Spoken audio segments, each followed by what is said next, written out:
விஜயை முதல்ல எதிர்த்தார். விஜய் எல்லா அரசியல் கட்சிகளும் ஆதரித்தது. இன்னும் சொல்ல போனால் திமுக உட்பட, உதயநிதி உட்பட ஆதரித்தார்கள் விஜயை.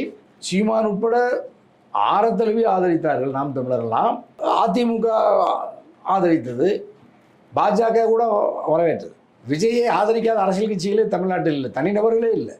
அரசியல் விமர்சகர்கள் உட்பட எல்லாரும் ஆதரித்தார்கள். தனியரசு மட்டும்தான் அடிப்படையிலேயே அந்த கருத்து சிந்தனை தோன்றிய உடனேயே, தோன்றிய காலத்திலிருந்து இன்று வரை நாளெல்லாம் அதற்கு எதிராக பிரச்சாரம் பண்ணுகிற, அவருடைய அந்த மோசடியை அம்பலப்படுத்துகிற தனியரசு.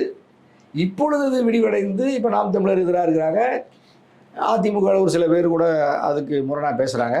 விஜயனுடைய அந்த மாநாட்டு பேச்சு, பாசிசத்தை பாயாசமா என்று ஒரு ஒரு ஒரு ஒரு நகைச்சுவையாக அதை ஒப்பிட்டது விஜயனுடைய பலகீனத்தை வெளிப்படுத்தி இருக்கிறது. அதன் மீது விமர்சனத்தை பல ஜனநாயக சக்திகள் கடுமையாக இந்திய கூட்டணியில் இருக்கிற கட்சியெல்லாம் விஜய் மேலே வச்சாங்க. ஒரு குடும்ப அரசை விமர்சிக்கிற பொழுது கூட அதனுடைய பெயர்களை சுட்டி காட்டி